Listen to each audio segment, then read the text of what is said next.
Hier soir, on parlait de ce qui se passe au Moyen-Orient et tu disais il pourrait peut-être attaquer l'Iran. C'est possible, oui. On évoquait plusieurs scénarios. L'un d'eux, c'était des négociations ou une sorte d'accord. Un autre, c'était une attaque, de nouvelles frappes à venir. En ce moment, le ton semble un peu plus positif que celui d'hier soir. D'après ce qu'on a appris des médias iraniens, notamment Mer News, et en repensant à ce qui s'est passé hier soir, ils ont essayé de forcer le passage de certains pétroliers ou navires commerciaux dans le détroit d'Ormuz. Mais ils ont été attaqués par les Iraniens. Donc, il n'y a pas eu de fermeture totale du détroit d'Ormuz.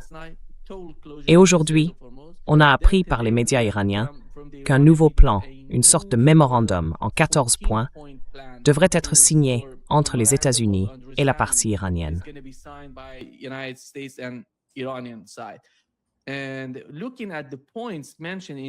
Et quand on regarde les points mentionnés dans ce mémorandum, c'est en gros le même plan en 14 points ou en 10 points que l'Iran avait déjà préparé auparavant. Ce qu'on a appris hier soir de sources iraniennes, c'est qu'ils ont expliqué avoir rédigé le texte au cours des 2 dernières semaines, puis l'avoir envoyé aux États-Unis. Les États-Unis ont essayé d'ajouter quelques points ou de modifier certains éléments du plan iranien. L'Iran a alors dit non. Ensuite, il y a eu l'attaque contre le Liban, puis l'attaque contre l'Iran, et enfin la riposte iranienne. Après cela, les États-Unis ont envoyé une délégation qatari en Iran, en disant qu'en gros, ils acceptaient le même texte que celui que l'Iran leur avait transmis. Ils allaient retirer les modifications ou les ajouts qu'ils avaient tenté d'imposer. Et donc nous en sommes là. Voici ce que l'agence Mer News a rapporté. Un cessez-le-feu permanent et immédiat sur tous les fronts, y compris au Liban. C'est exactement le même point qu'on retrouvait dans le plan en 10 points. Exactement. Allons-y, Larry, vas-y. Quelle est ta compréhension de la situation? Tu as vu? Ils ont bien listé les 14 points? Oui, tu les as sous les yeux? Tu peux les lire? Oui. La raison pour laquelle je demande, c'est que ce journal de droite en Israël, Israel Hayom, affirme que l'Iran aurait accepté de remettre son uranium enrichi. Moi, j'y crois pas une seconde. Je viens de l'envoyer, Larry. Oui, je viens tout juste de l'envoyer. Sur Gram. Oui, Ah, d'accord. Laisse-moi juste regarder. Oui, écoute, je sais par des amis dans l'armée que... Enfin, je ne suis pas sûr du moment exact. Mais hier, les États-Unis devaient mener ce qu'ils appelaient des opérations chirurgicales, ciblées sur le détroit d'Ormuz, avec des consignes très très strictes de ne pas toucher ce qu'ils appellent des cibles à double usage, comme les ponts, les centrales électriques, les lignes à haute tension, et ainsi de suite. Des infrastructures qui peuvent servir à la fois à des fins militaires et civiles. Et ça devait durer 3 ou 4 jours. Mais ensuite, ou peut-être avant, je ne suis pas certain, Trump est sorti en disant « On se prépare à signer cet accord de paix ». Ah d'accord. Donc s'ils ont donné l'ordre de suspendre les opérations,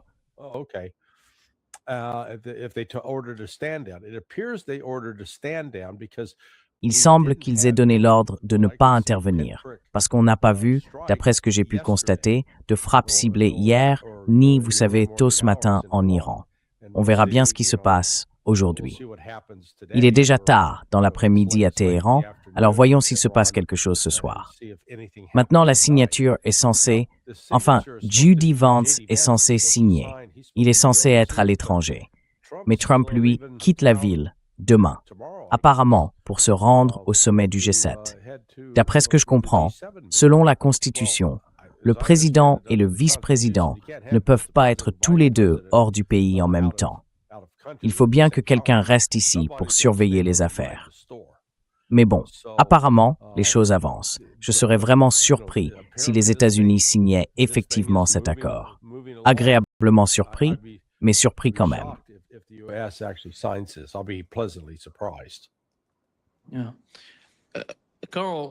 oui. Carl, voici le premier point. Un cessez-le-feu permanent et immédiat sur tous les fronts, y compris au Liban. Il y a quelques instants, On a appris qu'Israël publiait une sorte d'avis d'évacuation dans le sud du Liban. Ils veulent bombarder certaines villes ou certains villages du sud. Je ne me souviens plus des noms. Mais 2 de ces villages ou villes devaient être frappés aujourd'hui par les Israéliens. Et en regardant le plan, colonel, il n'y a rien concernant le programme nucléaire iranien ou le programme de missiles iranien. Tout cela est censé venir après la signature de ce mémorandum d'entente. Mais le premier point, à mon avis, c'est le plus important. Ce cessez-le-feu, cette fin des hostilités sur tous les fronts. Quelle est votre lecture de cela?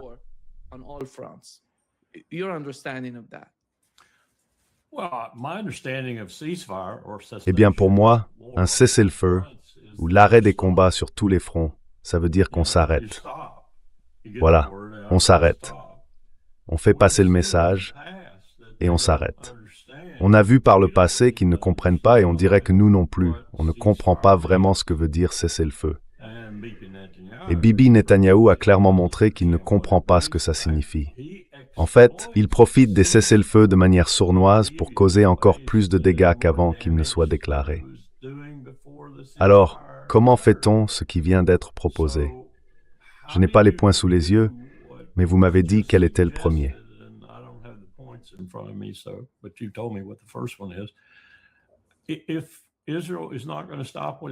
Si Israël ne compte pas arrêter ce qu'il fait au Liban, je pense que pour l'Iran, ça n'a tout simplement pas de sens.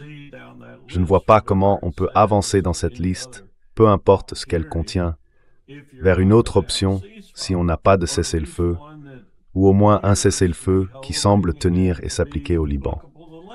Et pour moi, c'est assez clair que Netanyahou, qui serait en difficulté politique s'il le faisait, ne le fera pas. Alors, comment avancer à partir de là, à moins de simplement l'ignorer? Je ne pense pas que l'Iran le fera. Je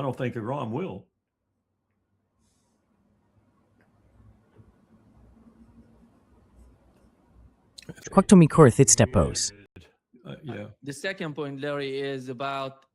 Le deuxième point, Larry, concerne l'engagement des États-Unis en faveur de la non-violence, de la non-ingérence dans les affaires intérieures de l'Iran et du respect de sa souveraineté. Je pense qu'en fait, il parle surtout de ça. Parce que ces derniers jours, on a vu beaucoup, vraiment beaucoup d'armes saisies par les médias iraniens et par les forces de sécurité iraniennes. On le voit souvent dans les médias iraniens, avec des photos montrant de nombreuses armes, comme l'a mentionné Donald Trump. Et je pense qu'en réalité, il parle de la manière dont les États-Unis essayent de manipuler le Kurdistan irakien. Parce que tu te souviens, quand les États-Unis attaquaient l'Iran, lui, attaquait Erbil, au Kurdistan irakien. Vas-y.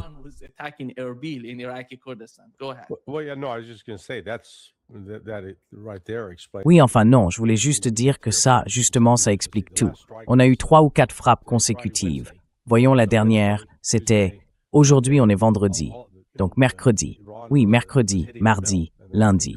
L'Iran frappait Erbil, au Kurdistan. Il visait, j'en suis sûr, des bases de la CIA, où la CIA était activement impliquée en fournissant des armes, du soutien et de la formation. Parce qu'il comptait infiltrer ces groupes pour mener des attaques contre les forces de sécurité iraniennes. Donc, je suis certain que c'est ça le point de vue de l'Iran. Et encore une fois, je serais vraiment surpris si ces 14 points publiés par l'agence de presse officielle iranienne tenaient. Si c'était le cas, ce serait incroyable, parce que ce serait, en gros, une déclaration de reddition des États-Unis. Et je ne vois pas comment Trump, qui est, disons-le, presque sous la menace des éléments sionistes, pourrait accepter ça. Mais il faudra bien un accord de ce genre pour que cette guerre s'arrête. Donc, on verra bien.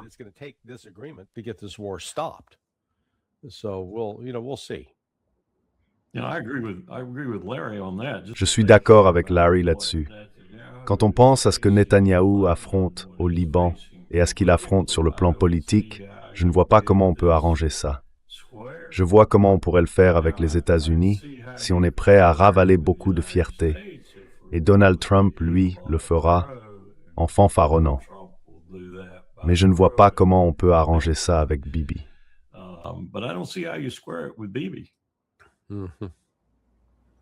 Yeah. Carl, the points when it comes to the blockade Karl, à propos du blocus, colonel. Le blocus des États-Unis est celui de l'Iran dans le détroit d'Ormuz. Dans ce plan, tel que je le vois ici, les deux parties décident de se retirer ou de rouvrir le détroit, les États-Unis et l'Iran, dans un délai de 30 jours. Mais le détroit d'Ormuz resterait sous contrôle iranien, sous ce qu'ils appellent une organisation iranienne du détroit d'Ormuz. Je me demande, comment cela va-t-il influencer la région? Parce que Donald Trump a dit que beaucoup de pays de la région, comme les Émirats arabes unis, le Qatar et l'Arabie saoudite, essayaient on vient d'apprendre aujourd'hui même, qu'un des pays du Golfe, un pays du CCG, n'a pas autorisé, a interdit à Israël d'utiliser son espace aérien pendant les combats quand Israël voulait attaquer l'Iran. Je crois que c'était l'Arabie saoudite. L'Arabie saoudite n'a pas laissé Israël utiliser son espace aérien. Colonel, à vous.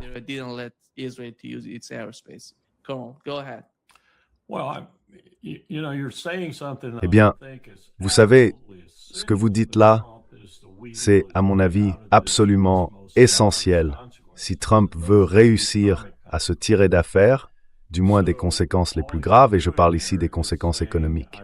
En fait, tout ce qu'il fait, c'est reconnaître que l'Iran peut maintenir ce commerce ouvert, que les navires peuvent continuer à passer, à condition qu'il arrête ce qu'il est en train de faire et qu'il les laisse faire. C'est ça le principe de base, je pense. Et il se dit qu'il peut ainsi résoudre ce qui pourrait devenir cet été son plus gros problème. Les effets économiques du détroit, non pas forcément fermés, mais contrôlés exclusivement par l'Iran, qui déciderait quels navires peuvent passer, ou plus important encore, lesquels ne peuvent pas passer. Voilà le vrai enjeu pour Trump, à mon sens. C'est ce qui risque de le hanter jusqu'en septembre, et de façon assez spectaculaire, s'il laisse la situation durer aussi longtemps. Donc je comprends que ça fasse partie de sa stratégie, mais je ne comprends pas bien comment ça fonctionnerait concrètement. Il faudrait que je voie ça pour savoir si ça peut marcher.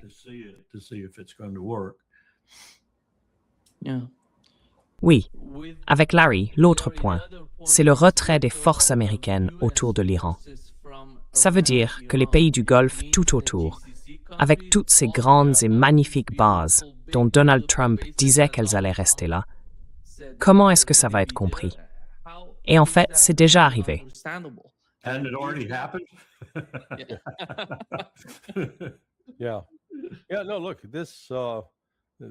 Oui, non. Écoutez, c'est la position de l'Iran depuis le début. Et si c'est vrai que Trump va enfin donner son feu vert, il faut bien comprendre que tout ce qu'ils font, c'est signer un protocole d'accord. En gros, c'est un engagement verbal, une intention d'agir, mais rien de contraignant. Et c'est tout à fait réversible si Trump subit trop de pression. Et il ne faut pas écarter la possibilité qu'Israël tente de mener des opérations sous faux drapeau pour faire croire que l'Iran a violé cet accord afin de justifier une reprise des attaques contre l'Iran. Oui, écoutez, je ne pense pas qu'on soit tiré d'affaire sur ce point. J'aimerais bien que ce soit le cas.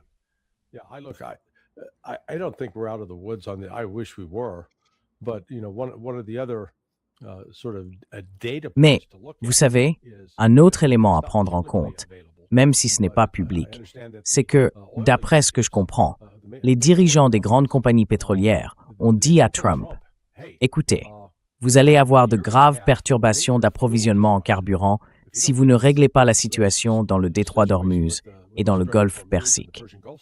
Et si ça dure encore 30 ou 45 jours, on va assister à une flambée spectaculaire des prix.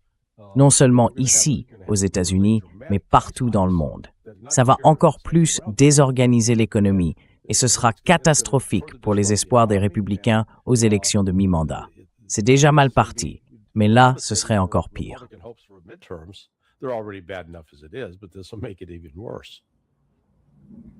Yeah. The other point, Carl, in this 14-point plan is suspension of the U.S. sanctions on Iranian oil, which is related to what Larry just said. And is that going to help the oil market? I think the situation with the oil market is going to be long-term sort of damage that has been done so far with the oil market. I don't see Qatar coming back anytime soon, Saudi Arabia or GCC countries in general. Je pense que c'est probablement ça, la source de l'anxiété de Trump, si on peut dire. Comme je l'ai dit tout à l'heure, ce sont les répercussions économiques de tout ça. Et il commence à comprendre. Enfin, j'espère qu'on lui explique clairement. Mais ce qui m'inquiète, c'est de savoir si tout ça n'est pas juste une manœuvre pour gagner du temps. Une façon de temporiser, pendant laquelle il resserrerait les rangs, obtiendrait peut-être un peu de répit économique, ferait repartir quelques navires, relancerait un peu les exportations de pétrole, puis reviendrait à ses vieilles habitudes. Franchement, je n'en sais rien. J'ai du mal à croire qu'il puisse politiquement s'en sortir comme le suggère ce mémorandum. Parce que, comme Larry l'a dit, dans l'ensemble, même si ce n'est appliqué qu'en partie, c'est surtout une concession faite à l'Iran. Et je ne vois pas très bien comment Donald Trump pourrait rendre ça présentable. Oui, Oui. Alors, vous savez, je comprends. J'ai eu une assez longue discussion hier avec quelques personnes du secteur pétrolier, et elles m'ont dressé un tableau vraiment inquiétant si on ne relance pas les choses, comme Larry le disait. Je pense que c'est probablement ce qu'il met sous pression en ce moment. Mais on peut se demander quelles sont les autres sources de pression aussi, notamment Netanyahou au Liban et peut-être ailleurs. On oublie sans cesse les Palestiniens, contre lesquels il a repris la guerre au quotidien. Et l'Iran, comme d'autres États arabes, considère cela comme une condition indispensable à tout règlement, si l'on peut dire, dans la région. Moi, je ne vois aucun progrès là-dedans.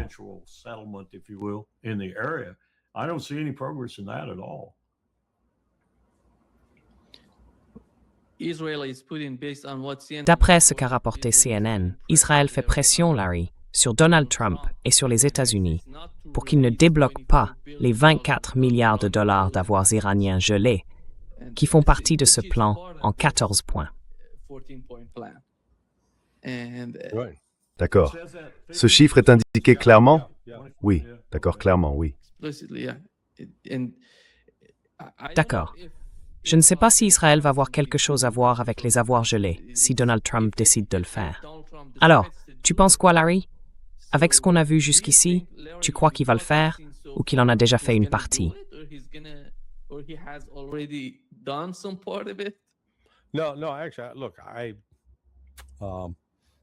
Non, franchement, regardez, je ne vois pas comment Donald Trump pourrait accepter ces 14 points, parce que ce serait perçu comme une humiliation totale.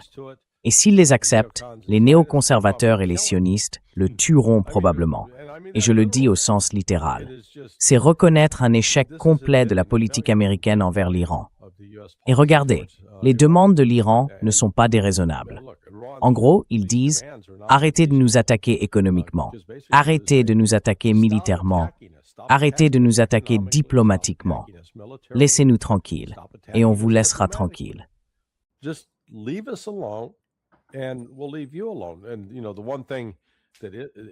Et vous savez, la seule chose qu'Israël exigerait dans tout ça, ce serait l'arrêt immédiat du soutien iranien au Hezbollah. Mais je ne pense pas, en réalité, que le soutien matériel de l'Iran au Hezbollah soit le vrai problème. À mon avis, c'est plutôt le soutien politique de l'Iran au Hezbollah qui pose question. Le Hezbollah, vous savez, je pense qu'il a ses propres réseaux, d'autres connexions que celles avec l'Iran. C'est comme ça qu'il a pu se procurer ces drones FPV qu'il utilise si efficacement contre les Israéliens.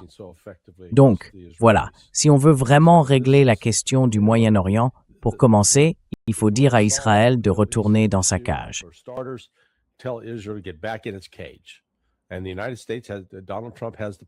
Et les États-Unis, Donald Trump a le pouvoir de faire ça. Vous leur coupez toute aide et ils ne seront pas contents.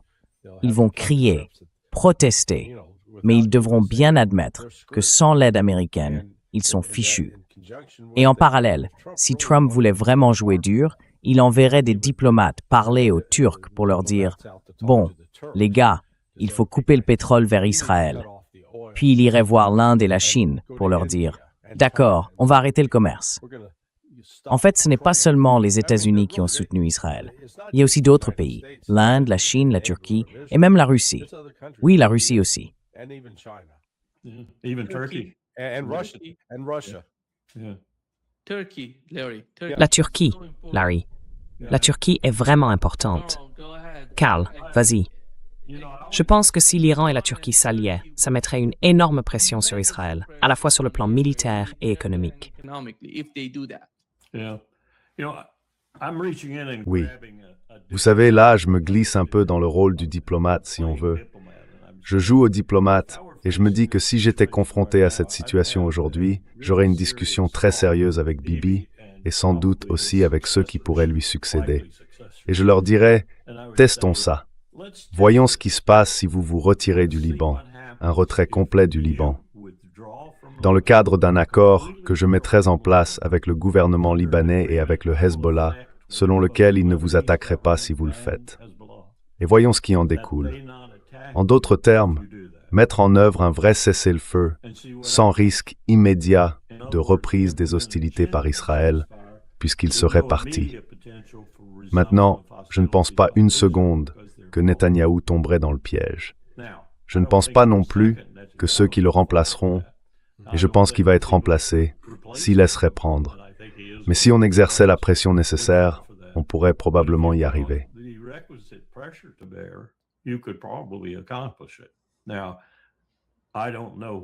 Alors, je ne sais pas vraiment ce que ça voudrait dire sur le long terme, en termes de saper insidieusement la situation parce que c'est la tactique d'Israël.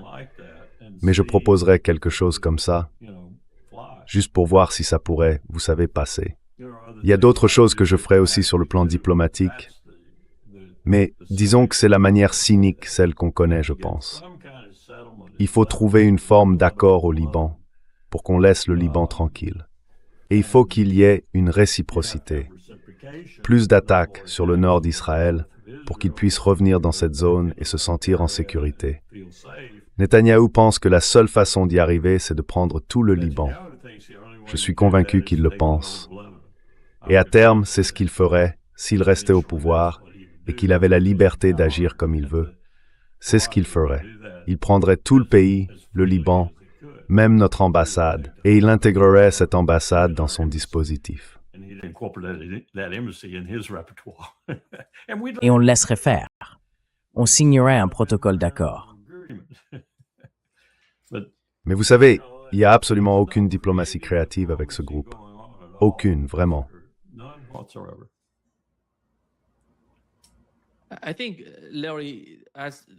Je pense, Larry, comme le colonel vient de le dire, qu'il y a deux façons de gérer Benjamin Netanyahou.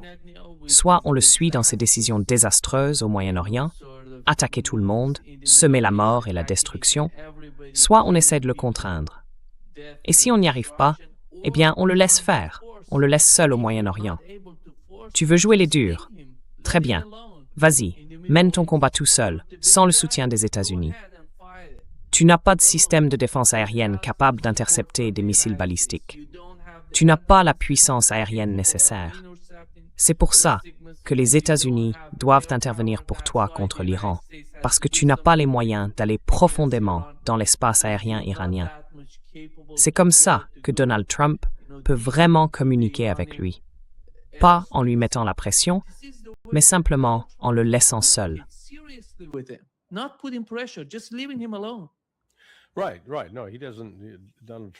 Oui, oui. Non, Donald Trump n'a rien de particulier à faire, à part simplement arrêter ce qu'on est en train de faire. C'est pareil pour l'Ukraine. Il suffit d'arrêter. Ce serait déjà un grand pas vers la fin de tout ça. C'est pour ça que je dis que, en réalité, les États-Unis restent le grand facilitateur de tout ça. Alors, vous savez, je vois beaucoup de choses dans les médias du genre « Ah, la paix est proche, ça va se régler maintenant. » Non, moi, je ne le vois pas venir. OK? Comme je l'ai dit, j'aimerais que ce soit le cas. Mais, parce que je pense que ce que Ron a exposé, ce sont des positions tout à fait raisonnables. Mais, les courants politiques, bon, laissez-moi nuancer un peu ça.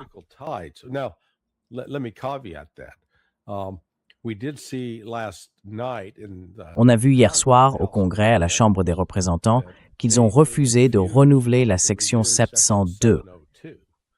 C'est celle qui concerne la surveillance des Américains. J'ai pris ça comme un signe que peut-être un peu de bon sens revient. Il y a eu plusieurs républicains qui ont voté avec les démocrates pour mettre fin à ce dispositif. Et, franchement, il fallait le faire. Mais vous savez, je ne suis pas sûr que ça s'étende à la politique étrangère, notamment au soutien à Israël. Cela dit, j'ai l'impression que les Israéliens ont un peu épuisé la patience des États-Unis. Le vent commence clairement à tourner contre eux. Je pense qu'on va en voir encore un peu. Enfin, je l'espère. Je ne sais pas si ce sera vraiment efficace, mais comment ça s'appelle déjà? Le projet de loi CE-222 ou quelque chose comme ça, celui que Cotton propose. CES 222, je crois. 222. En gros, ça officialise la relation en matière de renseignement d'une façon qui ferait applaudir Jonathan Pollard.